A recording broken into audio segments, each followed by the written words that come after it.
Presentation. Now proceeding further in the program, I hand over the rest of the session to my co-host, Dr. Abhisarika Bharti from Department of Applied Sciences and Humanities. Thank you.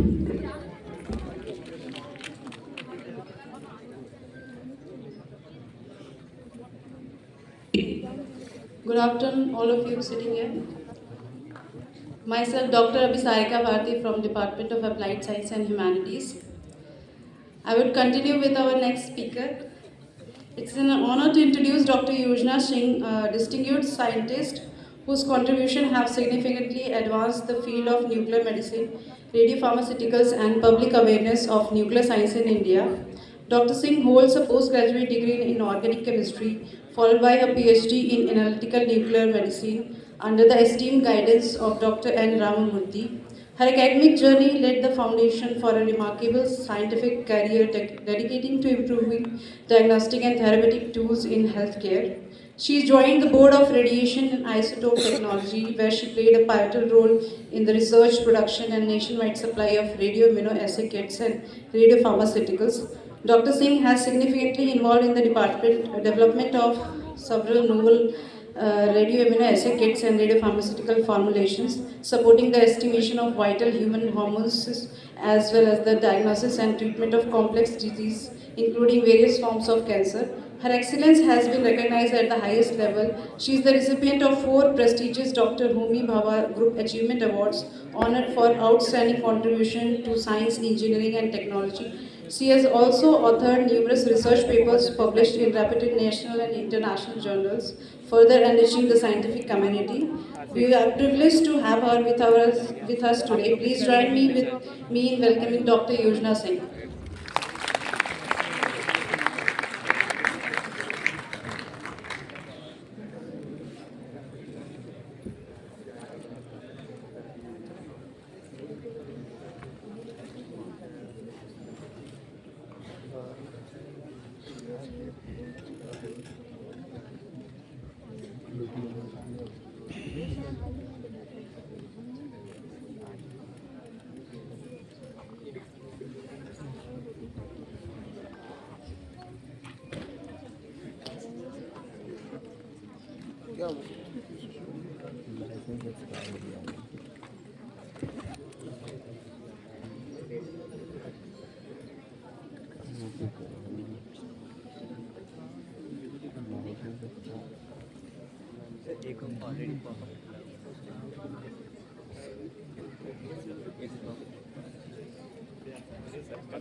नमस्कार। जब तक ये चलता है मैं आप लोग को थोड़ा थोड़ा बता देती हूँ ताकि समय बच जाए। तो मैं आज आप लोग को रेडियो एक्टिविटी और रेडिएशन के पीसफुल यूज़ क्या होते हैं उसके बारे में, हेल्थ केयर में क्या है वो बता रही हूँ।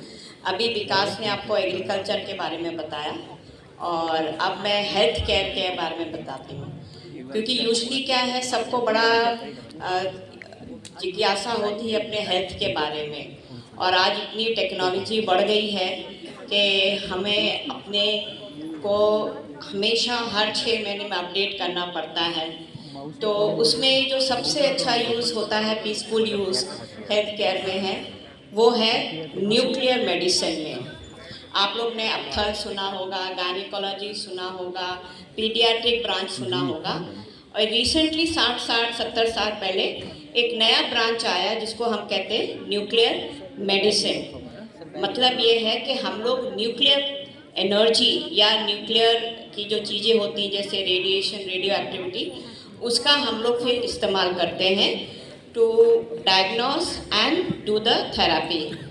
अब क्या होता है, बहुत सारी चीज़ें हमारे आँखों के सामने नहीं आती हैं, ठीक है ना। तो मैं शुरू करती हूँ। डॉक्टर भाभा के बारे में सुना होगा। He is the father of nuclear power in our country. आज हम सब जो यहाँ बैठे हैं और जितने भी वैज्ञानिक हैं, ये उन्हीं की देन है कि आज हम आप लोग के सामने खड़े हैं। अगर वो ये प्रोग्राम शुरू नहीं करते तो शायद हम कहीं और होते और हमारा देश कहीं और होता। अब जो ये एप्लीकेशन है, ये आपको जो है एग्रीकल्चर, हेल्थ केयर, रिसर्च सब जगह यूज़ होता है। तो आज मैं आपको सिर्फ हेल्थ केयर के बारे में बताऊंगी। अब आपको अगर रेडियो आइसोटोप के बारे में तो आपको पता है, और रेडियो मतलब जो रेडिएशन देते हैं, अल्फा, बीटा, गामा, ठीक है। तो ये अगर आपको बनाना है तो आपको न्यूक्लियर रिएक्टर चाहिए। तो ये जो है अप्सरा जो सबसे पहले आया था, और अब ये अप्सरा को अपग्रेड कर दिया है। साइरस जो था अभी 2010 में डीकमीशन कर दिया है। ये हमारा ध्रुवा रिएक्टर है, और यही रिएक्टर है जो आज हमारे पूरे देश में चल रहा है। और हमारे जितने भी रेडियो आइसोटोप्स हैं, चाहे वो इंडस्ट्री के लिए हो, चाहे हेल्थ केयर के लिए, ये ध्रुवा रिएक्टर से ही आता है। ये किस तरह से बनता है वो बताया गया है। ये ध्रुवा रिएक्टर है, इसके अंदर काम चल रहा है, ये उनका कंट्रोल रूम है। अब हमारे जो रेडियो आइसोटोप्स हैं दो तरह से बनते हैं।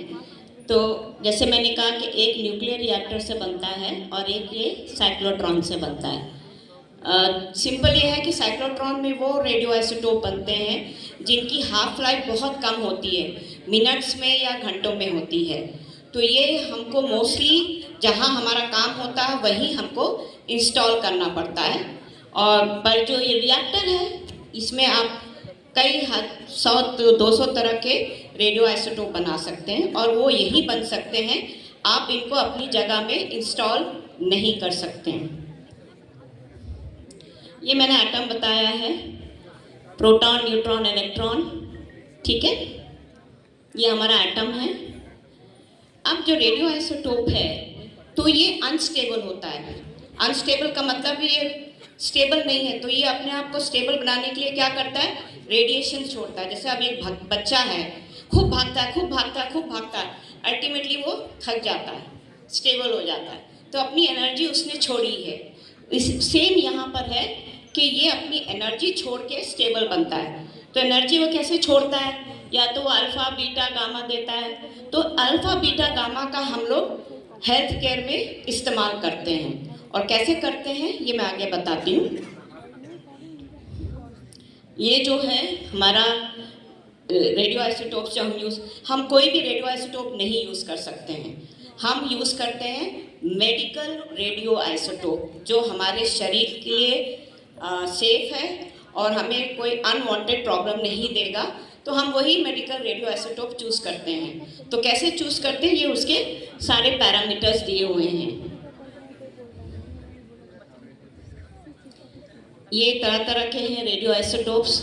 जो प्योर गामा है, पॉजिट्रॉन है, बीटा, जो दोनों देते हैं, गामा एंड बीटा। ये ज़्यादातर आजकल जो नया चला है थेरानोस्टिक्स, वहाँ यूज़ होता है। थेरानोस्टिक का मतलब है कि आप उनको डायग्नोसिस के लिए भी यूज़ कर सकते हैं एंड थेरेपी के लिए भी यूज़ कर सकते हैं। तो रेडिएशन का मतलब क्या होता है, अगर अब आपको बताऊं इसमें न्यूक्लियर मेडिसिन किस तरह से हमारी हेल्प करता है। तो nuclear medicine is a faculty of medicine which uses radioactive preparation called as radiopharmaceuticals as a medicine which is safe in human. Pharmaceutical तो आप सबने सुना होगा, दवाई। अगर उस दवाई में हम लोग रेडियो एक्टिविटी को टैग कर दें तो वो रेडियो आइसोटोप बन जाता है, या उसको हम कहते हैं रेडियो फार्मास्यूटिकल, मतलब वो दवाइयाँ जिसमें रेडियो एक्टिविटी प्रेजेंट है। आपने एक्सरे कराया होगा, तो एक्सरे भी आप कराते हैं ना, आपको डर तो नहीं, सीटी स्कैन है, सब जगह रेडिएशन ही यूज़ होता है। अब न्यूक्लियर मेडिसिन में क्या है, एक आप डायग्नोसिस के लिए यूज़ करते हैं और एक थेरेपी के लिए। तो आप डायग्नोसिस के लिए क्या करते हैं, स्पेशली अगर आप कैंसर में जा रहे हैं तो भाई कैंसर प्रेजेंट है कि नहीं है तो कौन से स्टेज में है, उसको हम ट्रीट कर सकते हैं कि नहीं कर सकते हैं, कहाँ पर है, कितना बड़ा कितना छोटा है, वो हम लोग डायग्नोसिस में करते हैं। और उसमें हम लोग सिर्फ gamma emitting radio isotope use करते हैं, क्योंकि हमको सिर्फ उसकी डायग्नोसिस करनी है, उसका चित्र लेना है। और दूसरा थेरेपी में अगर आपने एक बार उसको पता कर लिया कि भाई हाँ कैंसर कंफर्म है, तो भाई हमको कैंसर सेल्स को मारना है, तो आप कैसे मारोगे? तो यहाँ पर हम लोग वो रेडिएशंस को यूज़ करते हैं जो ह्यूमंस के लिए हार्मफुल हैं, लेकिन उसको एक अलग तरीके से, ताकि इंसान में कोई प्रॉब्लम ना हो। हम सिर्फ जो कैंसर सेल्स हैं उन्हीं को मारें। तो हम लोग बीटा और अल्फा रेडिएशन का इस्तेमाल करते हैं। तो जो मेडिकल रेडियो आइसोटोप्स ये दोनों रेडिएशन देते हैं, हम उनका थेरेपी में इस्तेमाल करते हैं। और यहाँ आप देखोगे कि कैसे कैसे करते हैं, टेलीथेरेपी से, ब्रैकीथेरेपी से, प्रोटॉन थेरेपी से और पैलेटिव कोई ट्रीटमेंट नहीं है, बट ये आपके जो दर्द होता है कैंसर होने से उसको वो कम करता है। ये मैंने भी जैसे आपको बताया, ये सब तरह की वो है। ये कैसे बनता है हमारा, तो आप देखेंगे कि ये आपका टारगेट है, ये हमारे ध्रुवा में जाता है, वहाँ इरेडिएशन होता है। ये कैन्स हैं, कैन इरेडिएट होने के बाद हमारे लैब में आते हैं। लैब में फिर हम इनकी प्रोसेस करते हैं और रेडियो फार्मास्यूटिकल बनाते हैं। बनाने के बाद इनको डिस्पेंस करते हैं। इनकी पैकेजिंग बहुत ही अलग तरह से होते हैं, क्योंकि रेडिएशन निकलता है तो इनको लेड पॉट में डालते हैं, ताकि जो यूज़ कर रहा है ट्रांसपोर्ट के टाइम या कहीं पर भी उन लोगों को कोई भी रेडिएशन ना मिले, इसलिए लेड पॉट में हम लोग उसको पैक करते हैं। इसकी ये स्पेशल गाड़ी होती है, तो इसी गाड़ी में हम जाते हैं और इसमें सारी चीज़ें लिखी होती हैं कि इसके आसपास मत खड़िए, यहाँ पर रेडिएशन है वगैरह वगैरह। तो ये सारी चीज़ों को एक स्पेशल तरीके से बनाया और भेजा जाता है। फिर ये हॉस्पिटल में जाके यहाँ पर आप देखोगे तरह तरह का आपको यहाँ पर स्कैन दिखाई दे रहा है। ये हमारा प्लांट है जहाँ पे हम लोग जनरेटर्स बनाते हैं। जनरेटर आपको ये पता है ना, जिससे इलेक्ट्रिसिटी बनती है तो आप जनरेटर यूज़ करते हैं। उसी तरह का हमको आपको रेडियो आइसोटोप्स चाहिए तो हम जनरेटर बनाते हैं। और जो हम लोग डायग्नोसिस में यूज़ करते हैं टेक्नीशियम 99M, उसकी हाफ लाइफ से 6 घंटे हैं। तो अगर हमको पूरे देश में पहुंचाना है तो हम टेक्नीशियम 99M नहीं दे सकते हैं, तो उसकी माँ को, मदर इस मॉली 99, उसको हम लोग लोड करते हैं जनरेटर में, और वो जनरेटर पूरे इंडिया में हॉस्पिटल्स में जाता है। और फिर वहाँ से हम लोग एल्यूट करते हैं टेक्नीशियम 99M, और उससे फिर हम लोग दवा बनाते हैं। और ये पूरे हफ्ते का ट्रीटमेंट होता है। ये पूरा जनरेटर सिर्फ 1 हफ्ते चलता है, तो हमको हर हफ्ते ये जनरेटर्स और बाकी दवाइयाँ न्यूक्लियर मेडिसिन डिपार्टमेंट में भेजनी पड़ती हैं पूरे इंडिया में। ये कैसे बनता है, यहाँ आप सलाइन, क्योंकि हमारी बॉडी में जा रहा है तो हम सिर्फ सलाइन यूज़ कर सकते हैं। सलाइन में जाता है, यहाँ पर टेक्नीशियन बन के फिल्टर होता है ताकि वो स्टेराइल निकले। फिर हमको अपने वायल में निकालते हैं और फिर उसको हम लोग यूज़ करते हैं।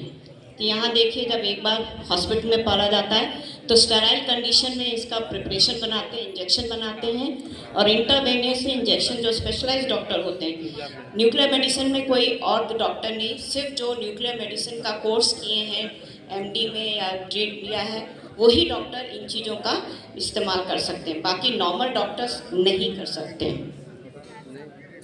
तो फिर आपको, क्योंकि ये गामा निकालता है तो गामा कैमरा के अंदर इनको पेशेंट को डालते हैं, पिक्चर बनती है। और इस तरह से आप देखिए, जो लाल जो पोर्शन है ये बता रहा है कि इसमें कैंसर यहाँ फैल गया है। कैंसर कैसे होता है, व्हाट इज़ कैंसर? कैंसर जिसको कोई कंट्रोल नहीं है, क्योंकि हमारे बॉडी में ऐसा होता है, जब एक बार आपको कोई इंजरी होती है, कुछ भी होता है, तो बॉडी अपने आप काम करने के बाद उसको बंद कर देती है। लेकिन जब बॉडी उस प्रक्रिया को बंद नहीं कर पाती है तो अनकंट्रोल सेल्स मल्टीप्लाई होते रहते, उसे हम लोग कैंसर कहते हैं। और ये हमारे पूरे शरीर को, चाहे वो हड्डी हो, दिमाग हो, दिल हो, गुर्दा हो, हम हर एक का रेडियो फार्मास्यूटिकल बनाए हैं, और कहीं भी कुछ होगा हम लोग फाइंड आउट कर सकते हैं। ये तरह से है रेडियो फार्मास्यूटिकल डायग्नोसिस और थेरेपी के लिए।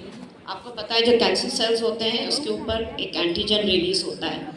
उस एंटीजन को हम लोग उसके अगेंस्ट एंटीबॉडी बनाते हैं, उसमें रेडियो एक्टिविटी को टैग करते हैं और फिर इंजेक्ट करते हैं, तो वो वहीं जाएगा जहाँ उसे जाना चाहिए, और शरीर के कोई भी भाग में नहीं जाएगा। हमारा रेडियो फार्मास्यूटिकल ऑर्गन स्पेसिफिक, आप उसको जब भी, अगर आपको सिर्फ हड्डी देखनी है तो हड्डी में ही जाएगा और कोई भी पोर्शन में नहीं जाएगा। तो it is very very safe. ये आपको मैं इमेजेस दिखाती हूँ। ये बोन का है, ये आपका नॉर्मल है, यहाँ आपको कुछ नहीं दिखाई दे रहा है। यहाँ पर आपको हो गया तो देखिए ये दिखाई दे रहा है, और यहाँ आपको और अच्छे से दिखाई दे रहा है। तो इस तरह से आप पता कर सकते हैं कि आपको शरीर में बोन्स में कहाँ कहाँ कैंसर फैल चुका है। ये हार्ट के लिए है, हार्ट के लिए तो कॉमन ईसीजी वगैरह है, लेकिन कई बार फिर भी हम लोग हार्ट का पता नहीं कर सकते हैं कि कहाँ पर प्रॉब्लम है, तो उसके लिए न्यूक्लियर मेडिसिन काम आता है। ये इसको क्रॉस सेक्शन में आप देखिए तो इससे आप पता कर सकते हैं कि इसको इस्कीमिया है कि इन्फार्क्ट है। उसी के हिसाब से फिर डॉक्टर उसका ट्रीटमेंट करते हैं। ये किडनी है, किडनी में आप देखोगे जब डालोगे तो 2 ग्राफ बनते हैं, क्योंकि 2 किडनी है तो कैसे अपटेक होता है, कैसे रिलीज, ये मेरे ख्याल में काम नहीं कर रहा है इसका पिक्चर का। तो इस तरह से यूज़ किया जाता है। फिर जैसे मैंने कहा कि गामा का हो गया, बीटा का, अब अल्फ़ा। आजकल अल्फ़ा का थेरेपी बहुत ज़ोर शोर से चल रहा है कुछ सालों से। तो अल्फ़ा क्या होता है कि वो और भी ख़तरनाक होता है कंपेयर टू बीटा। तो क्या करता है वो, एक्चुअली न्यूक्लियर बम है इनसाइड दी बम सेल। तो वो जाके अपनी, क्योंकि वो बहुत कम चलता है, तो वो क्या करता है, चलेगा और जितनी एनर्जी वहीं पर उसको दे के ख़त्म कर देगा। तो उसका लीनियर एनर्जी ट्रांसफ़र मैक्सिमम है। तो जहाँ आपका प्रॉब्लम है वहीं पर वो जाएगा, एक साथ सारी एनर्जी दे देगा और उसको मार देगा। बहुत ही एज ए न्यूक्लियर बम वो काम करता है। यहाँ पर एक बहुत अच्छा आजकल प्रोस्टेट कैंसर्स आदमियों को बहुत फैल रहा है, और हमारे पास बहुत अच्छी अच्छी रेडियो फार्मास्यूटिकल हैं जो उनको ठीक कर सकता है, और उसकी डिमांड बहुत ज़्यादा बढ़ गई है हमारे डिपार्टमेंट में। दूसरा है पेट एमिशन का। तो आपको डायग्नोसिस पहले मैंने बताया इस तरह से भी कर सकते हैं, गामा से यूज़ करके। दूसरा पॉजिट्रॉन, जो मैंने साइक्लोट्रॉन आपको बताया कि दूसरी तरह से कैसे हम लोग बना सकते हैं, उसको हम लोग हॉस्पिटल में ही इंस्टॉल करते हैं। क्योंकि F18 जो मॉलिक्यूल ऑफ मिलेनियम है, FDG, वो वहीं पर बनता है, क्योंकि उसकी हाफ लाइफ सिर्फ 110 मिनट ही है। तो आपको किसी भी तरह से उसको ट्रांसपोर्ट नहीं कर सकते। तो रेडी टू यूज़ FDG बनता है और उसका इस्तेमाल करते हैं, और उसको हम इस तरह से यूज़ करते हैं। तो ये अंदर जाता है, ये डिटेक्टर्स हैं, एंड आपका ये बनता है, स्कैन बनता है। ये कैसे करते हैं, ये पूरा ट्रिप बनाने का तरीका है।